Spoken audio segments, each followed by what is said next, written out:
"You're fired," the new CEO said, "and your patents are ours." He stopped smiling when my lawyer slid a single document across the table and pointed to paragraph 7. The moment Bryce Kendall swaggered into the Monday all-hands meeting wearing his smug little smirk and swinging a laser pointer like a damn lightsaber, I knew this company was about to get a colonoscopy from a man who'd never built a damn thing in his life.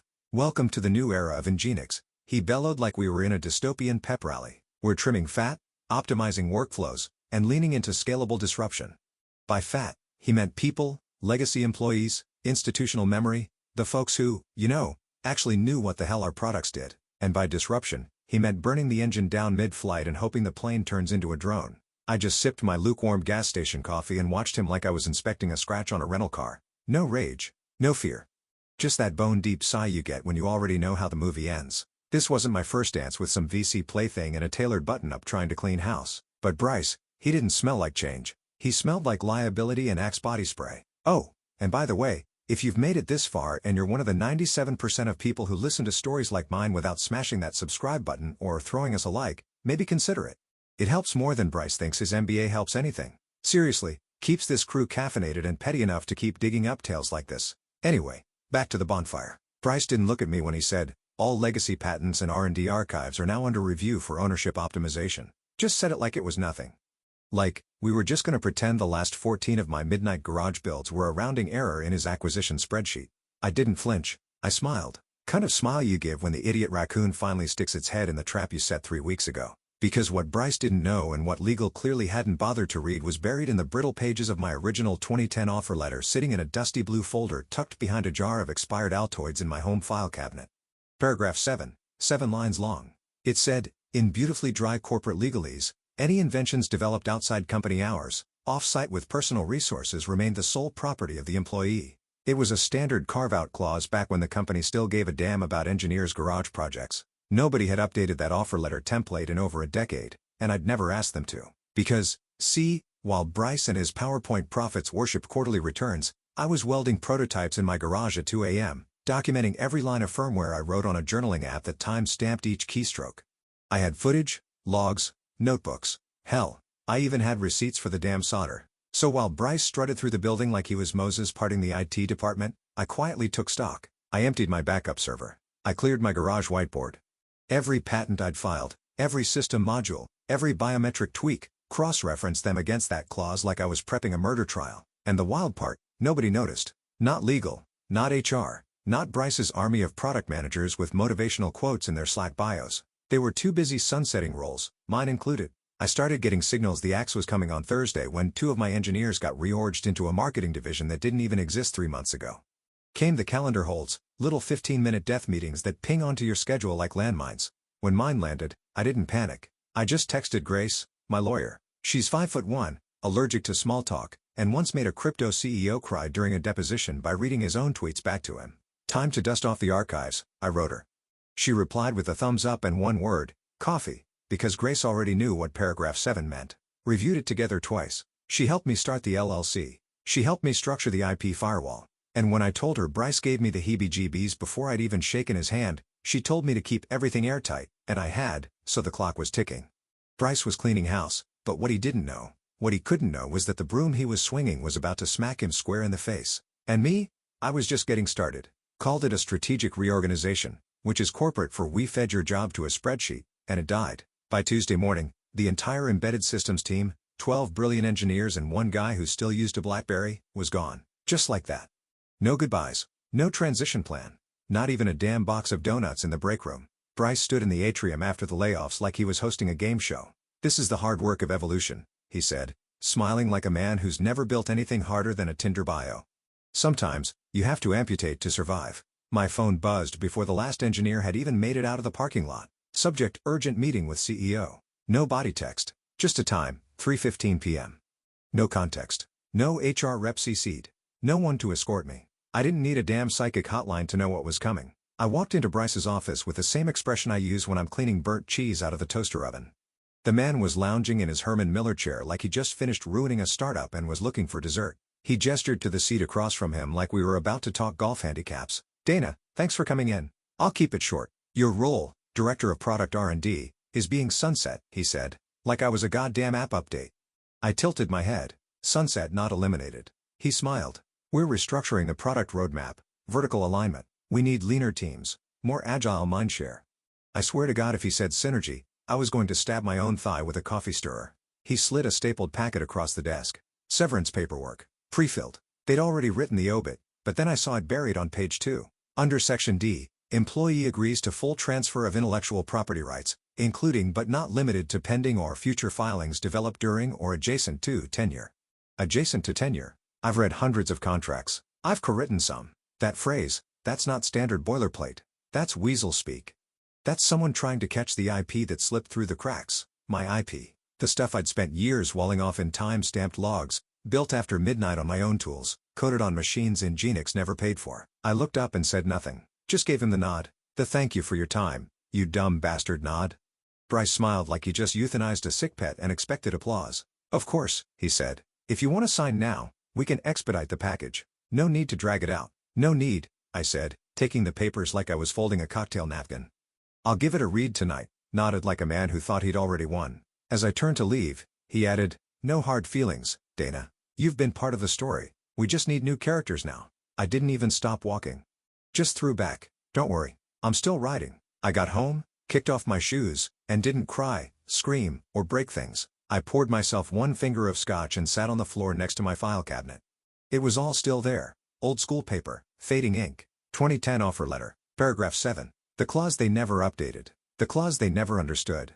I took a photo of it, sent it to Grace, and added 3 words. It's go time. She responded 45 seconds later, time to dust off the archives. I powered up my external server, opened my encryption logs, and typed in a password I hadn't used since the Obama administration. A soft chime. The screen lit up with every build, journal, firmware update, patent draft I'd ever created under the stars in my garage alone.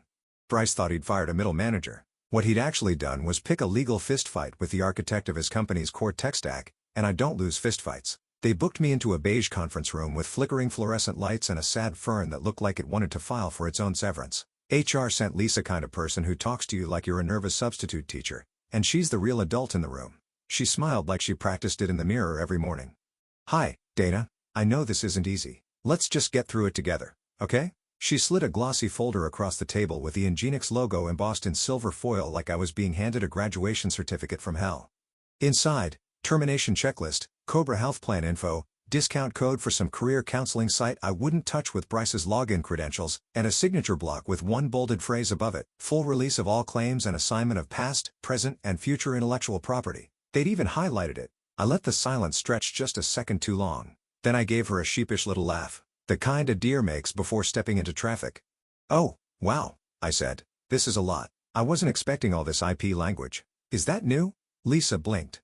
She was expecting tears, maybe a choked-up thank you for the opportunity. What she got was calm curiosity. Oh, no, she chirped, flipping to the signature page. It's standard. Just housekeeping.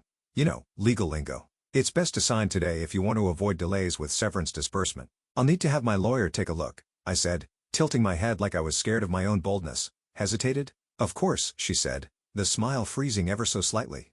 But it's a pretty straightforward doc. That's what always worries me, I replied sweetly. Bryce poked his smug little head in halfway through, didn't sit, just leaned on the doorframe with that same frat boy at a boardroom glass wall energy. Hey, Dana, he said. Everything good? I nodded, just reviewing the documents. Lisa's been super helpful. He chuckled like we were old co-workers catching up at a bar. No hard feelings.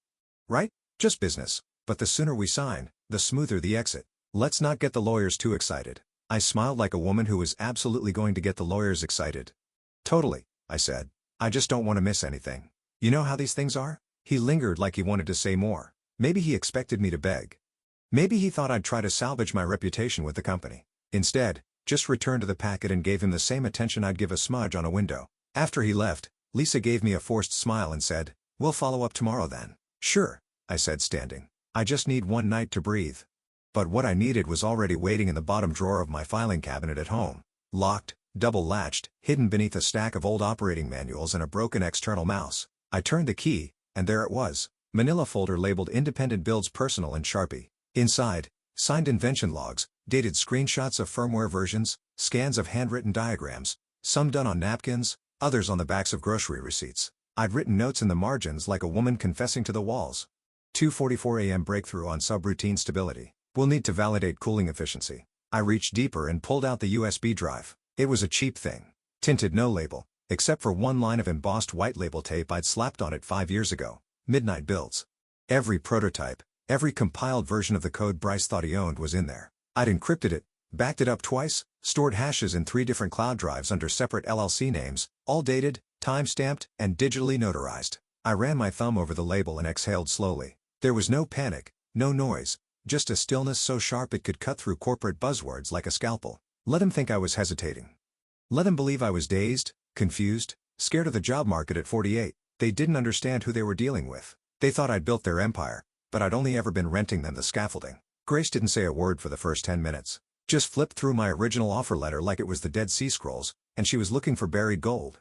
She sat cross-legged on her office couch, glasses slipping halfway down her nose, a pencil between her teeth, and a half-drained mug of black coffee perched on the edge of a legal pad. I sat across from her in a chair that was too soft, staring at the same words I'd read 1,000 times but never needed until now. Paragraph 7. Nestled right there between the confidentiality clause and the non-compete. A quiet, unimpressive line with a 2010 date stamp and no amendments. The employee shall retain sole ownership of any inventions or intellectual property developed outside of company hours, without use of company equipment or proprietary resources, and without direct assignment or direction from the company. That was it. No fancy formatting. No footnotes. No corporate camouflage. Just a sentence that every HR department since 2012 had stopped bothering to revise because no one ever reads offer letters once you're in the system, except me. And now, Grace. She finally spoke, tapping the paper twice. This is beautiful, she murmured. Understated, I agreed. She leaned forward, her eyes gleaming behind the smudged lenses. Do they know about this? I shook my head. If legal ever reviewed it, they didn't clock it. Been sending out standard severance with blanket IP transfer language, trying to back their ownership after the fact. Grace chuckled dryly. Typical. Bet they're relying on volume and panic. Fire fast. Scoop up the gold while everyone's still in shock. I pulled the USB out of my coat pocket and set it on the table between us. This is everything they're going to wish they had and everything they thought I gave them for free. Grace raised an eyebrow. Encrypted. Her data's intact. Time-stamped. Notarized. Mirrored on 3 private repositories. One in Iceland just for fun. Her smirk twitched. Iceland. Always with the flair. I like cold weather and loopholes, I said. She took out a clean sheet of paper and started sketching out the plan. We'll acknowledge receipt of the severance documents. Express intent to review, then we'll counter with a conditional IP ownership objection based on paragraph 7. We won't yell, whisper. Whispering terrifies them. I nodded.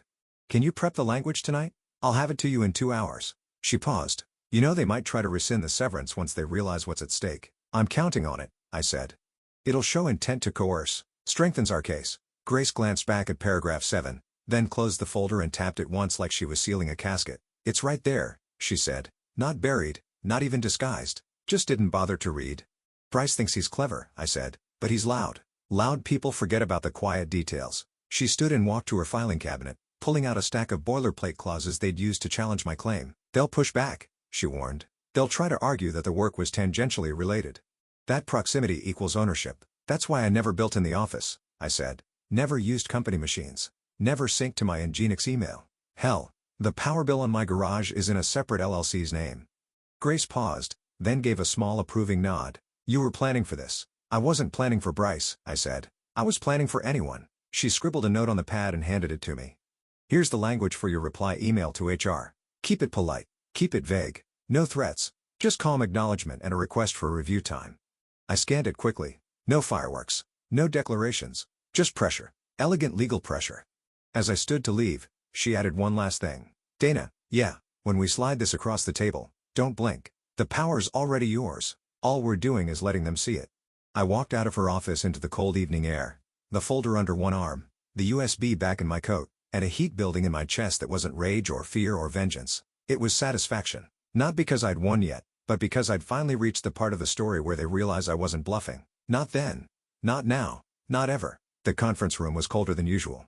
Not temperature-wise, psychologically, corporate frostbite, the kind that sets in when the people across the table already think they've won and are just waiting for your signature to seal your fate in a Ziploc bag labeled former employee. Bryce was seated at the head, dressed like an off-brand Bond villain, too tight blazer, expensive watch he probably couldn't read without a backlight, and a folder in front of him that I'm sure he believed contained my future. Next to him sat Lisa from HR, still trying to make soothing eye contact like she was the emotional support goat in a horror film. And across from me, calm as an assassin in pearls, was Grace. She was unbothered. She'd brought her own pen, own printed copy of my offer letter, and a thermos of black coffee that steamed like it had something to say. Bryce cleared his throat and leaned forward like a man who'd rehearsed his lines in the mirror that morning. "Dana," he began, "Ernest, we're formally concluding your employment today, effective immediately." He glanced down at his folder, flipped it open, and pulled out a fresh stack of legalese with a flourish. "Now, obviously, your work here has been substantial. Appreciate your service, and as part of the separation, we're ensuring a generous severance. In return, the company will require you to sign the standard IP release documents. Just formality protects our interests moving forward." He smiled like he expected applause. I didn't blink. I didn't reach for the paper. I didn't even twitch. Instead, I folded my hands neatly on the table, looked at Grace, and said, "Would you?" She nodded once and reached into her bed. Producing a clean manila folder with a single stapled document inside, the paper was crisp. The top of it read Intellectual Property Rights Employee Claim Exemption Notice. Grace slid it across the table without a word, positioning it directly in front of Bryce. He looked at it, then back at me, then back at it. Lisa shifted in her chair. Bryce frowned, his bravado dimming just slightly. "What's this?" Grace spoke evenly. "Mind her that Dana Hart's original employment agreement includes a carve-out clause for independently developed intellectual property. Paragraph 7. Bryce's eyes narrowed. "Excuse me, paragraph 7, Grace repeated unfazed. "Signed in 2010. Never amended. Still binding. It states that any IP developed off-hours off-site with no use of company resources belongs solely to the employee." He opened his mouth, but Grace cut him off. "Calm? Precise? Surgical? We've included documentation of compliance, time logs, device logs, third-party verification, and notarized development journals. We've also listed all builds submitted under Dana's name that meet the carve-out criteria." Lisa leaned in, whispering. Bryce didn't move. I watched the moment his brain finally stumbled into the bear trap. He thought I was here to sign paperwork. That I'd whimper, sniffle, ask for a reference letter. He begged to stay on as a consultant. He didn't come prepared for legal jujitsu. He came prepared for an obituary. Grace wasn't finished. "We're also notifying you formally that any attempt to use, license, or modify the intellectual property in question without a renegotiated agreement will result in a cease and desist retroactively enforced." Bryce blinked twice. His lips parted like he wanted to say something sharp, but all that came out was that clause can't hold. "It's too broad." "It's not," Grace said. "It's precise and legally tested. Would you like us to review the case law?" Lisa's eyes darted to the copy of my offer letter already open to the right page. She looked pale. I leaned back slightly, just enough to make the chair creak. "Bryce," I said softly, "I know it's disappointing. You thought you were buying the blueprints, but you were just leasing the walls." He shoved back from the table and stood, tending to look busy rifling through his folder. Grace and I didn't move. "We'll need to review this," he muttered with counsel. "Of course," Grace said, cool as ice cream in a power outage. "We'll wait for your response in writing. Please ensure all product deployment and licensing tied to Miss Hart's builds is suspended until this is resolved." Bryce didn't respond. Just marched out of the room like someone had pulled his spine out through his ego. Lisa collected the unsigned severance forms with trembling hands. As Grace gathered her things, I stood, slid my chair back under the table, and straightened my blazer. For the first time in that entire sterile building, I felt warm, not because I'd humiliated him, because he'd humiliated himself. All I did was read what was there the whole damn time. They didn't even wait until the end of the day. By 4:17 p.m., Rice had summoned legal into what I assume was a panic-soaked PowerPoint seance. I imagine the whiteboard filled with acronyms, arrows pointing nowhere, and one big question in red Sharpie. Can she do that? Spoiler alert. Yes, I could, and I had. The next morning, Lisa from HR sent a clarification request that was basically a veiled plea disguised as policy language. It read like it had been drafted by 3 interns on speakerphone with ChatGPT. Grace forwarded to me with a one-word subject line, sloppy.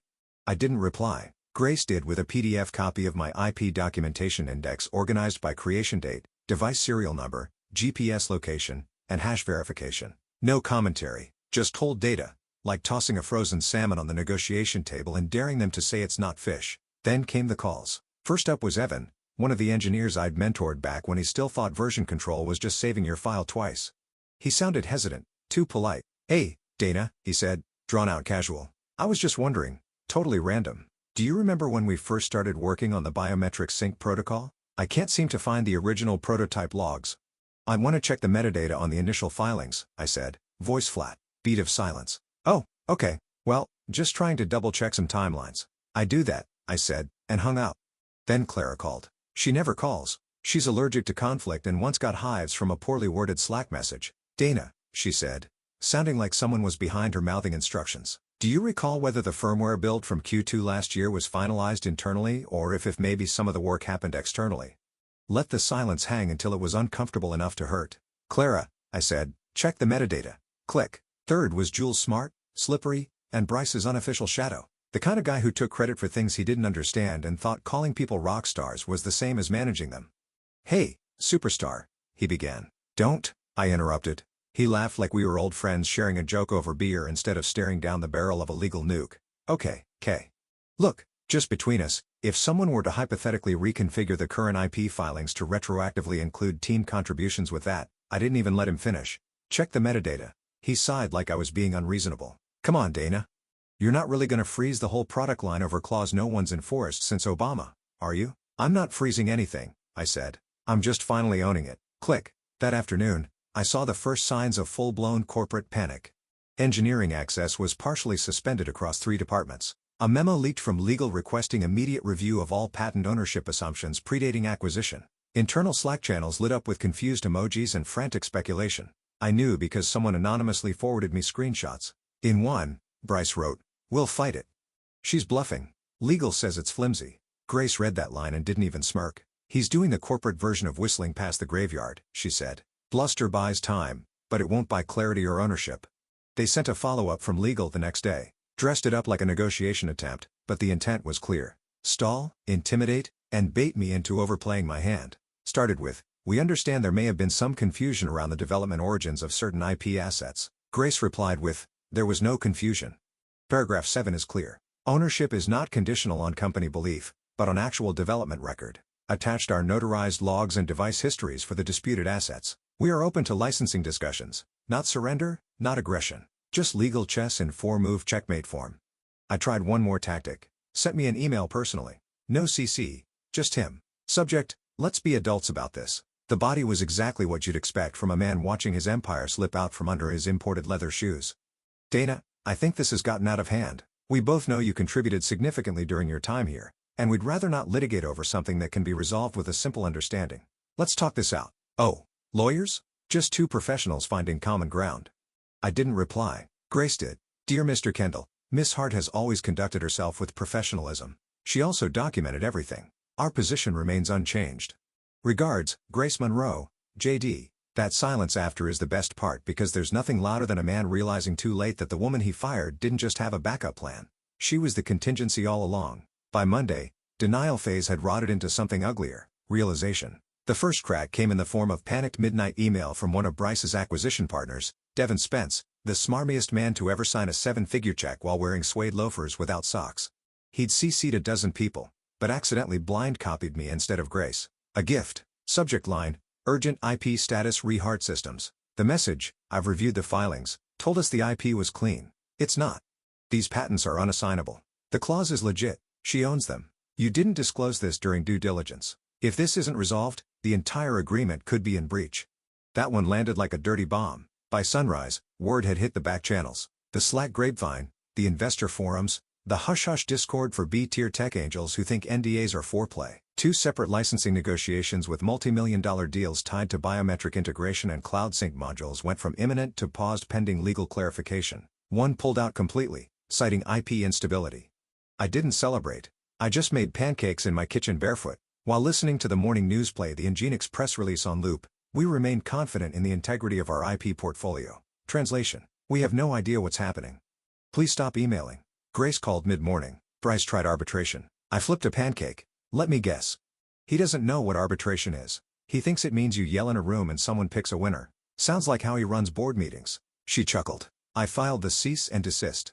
Certified delivery. Time-stamped. Included a 48-page appendix with documented build logs and a statement of ownership. Also sent a copy directly to their 2 largest institutional investors. I raised an eyebrow.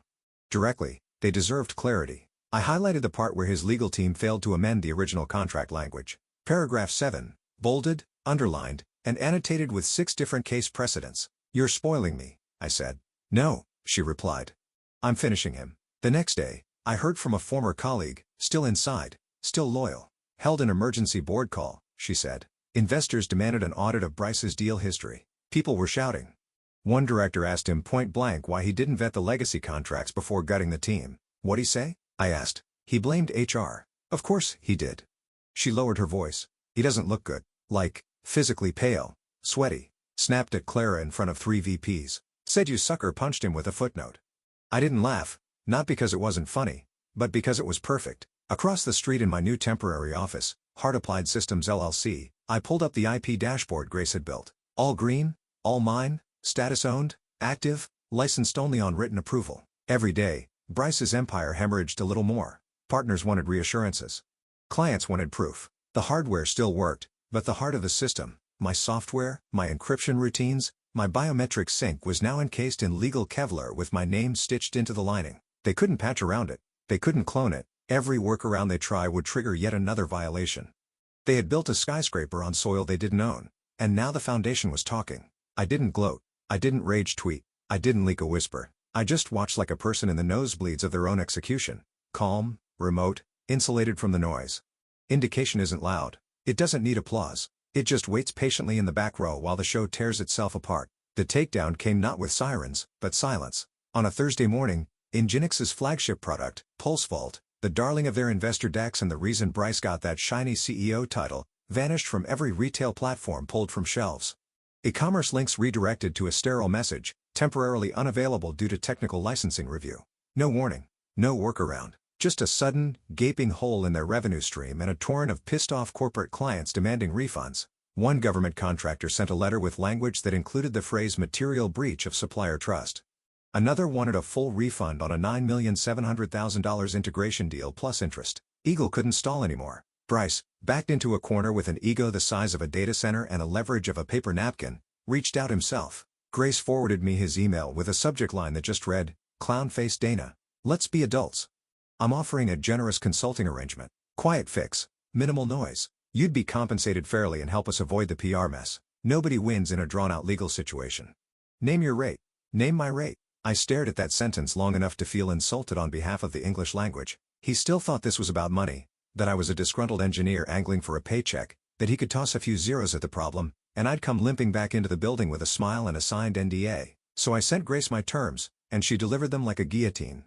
Hard Applied Systems LLC would offer a licensing agreement for the disputed patents. Triple market value, non-transferable, exclusive term, 6 months with mandatory renegotiation. I retained all derivative rights, including adaptation, integration, and modification. Nginx would be contractually forbidden from altering source code or selling licensed IP to third parties. Every deployment would require written consent from my office. And, Bryce's name was to be completely removed from all patent footnotes and internal attributions retroactively. Grace sent it as a PDF with the file name Mutually Beneficial Reality Check PDF. The board met the next morning. 6 directors, 3 lawyers, 1 emergency financial consultant flown in from New York who allegedly whispered the words total collapse risk on the call. Bryce tried to talk, tried to refrain, spun words like interim compromise and reputational capital. Chairman cut him off with a sentence I'll never forget. "You lied about ownership. We're lucky she's even offering a deal." That afternoon, they removed Bryce from all public-facing communications. Internal memos labeled him on leave pending review. By Friday, he was a ghost in the system. His access revoked, his parking spot reassigned, his name scrubbed from the internal org chart like a bad line of code. Grace called with the update. "They're ready to sign," she said. "I'm not pause. What do you want?" "Full control," I said. "They don't get to touch anything unless I greenlight it." "Understood." She updated the licensing language and added one more clause at my request. "Any attempt to replicate or re-engineer core modules without consent shall be treated as breach of agreement, triggering full revocation." They signed because they had no choice. That weekend, I sat in my office overlooking the shell of the company I'd once fueled with every sleepless night and 2 a.m. breakthrough. The software they tried to steal now sat in a repo I controlled. Every login request, every API call, every heartbeat of their product line went through my systems. They didn't own a single breath of it without my blessing. I didn't want revenge. I wanted clarity. And now for the first time in 14 years, the work had my name on it. My name alone. Dana Hart, owner, architect, final gatekeeper, and I still hadn't signed a damn thing they wrote. Friday morning broke clean and bright like it knew something was ending. I walked into my new office at 8:52 a.m., 4th floor, south-facing window, directly across the street from Nginx HQ. Their monolithic glass building loomed like a tombstone for ideas they didn't understand. I set my coffee down, turned on my monitor, watched the final domino tilt. At exactly 9:59 a.m., Grace texted, "Ready?" I responded, "Pull it." 10 a.m. sharp. Every system tied to my legacy IP froze like a glacier cracked in half. Engineers inside Nginx scrambled as admin dashboards threw up authentication errors. Biometric logins failed. Their flagship demo suite turned into a spinning wheel of digital death. Then came the push notification. Lit up every internal device, every endpoint, every exec laptop and showroom tablet in their ecosystem. Notice, this software is now the sole property of Hard Applied Systems trademark. All functionality has been suspended pending license renewal. Please contact licensing at hardapplied.com for access requests. The screenshot of that pop-up hit Twitter 47 seconds later, posted by some poor junior dev who hadn't signed a gag order yet. Vestor saw it. Client saw it. Reporters saw it. Bryce saw it. He was in a boardroom 3 floors down, still clinging to some fantasy that this would all settle quietly, that they could keep patching holes in the hull while denying the water was rising. A tech blog broke the story before lunch. Nginx locks our own product after IP licensing deal goes sour. Somewhere inside that glass tower, I imagine Bryce's face went the color of skim milk. That tight-jawed and in-the-ears look he always got when something didn't go his way, which up until now hadn't happened often enough. He tried calling twice. Grace answered once. Licensing inquiries are now handled exclusively through Hard Applied Systems, she said, tone drier than Nevada. We'll need a written request. Standard processing time is 2 to 3 business days. Then she hung up. And I stood by the window, mug in hand, watching them squirm through polarized glass. Patents were mine. The leverage was mine. The story was mine again. I took a sip of coffee, Colombian, strong brewed in a French press older than Bryce's entire career, and turned to Grace, who was reviewing the final notarized documents on her tablet. Remind them, I said, voice soft, satisfied, already drifting towards something like peace. Always read the fine print. She didn't reply, just nodded once. Across the street, Bryce stood at the window of the Nginx boardroom, staring in our direction like a man watching his house burn down with the deed in someone else's name. His empire, his power, his future, it was all built on someone else's garage floor, and that someone had just changed the locks. Thanks for joining the fun, you office survivors.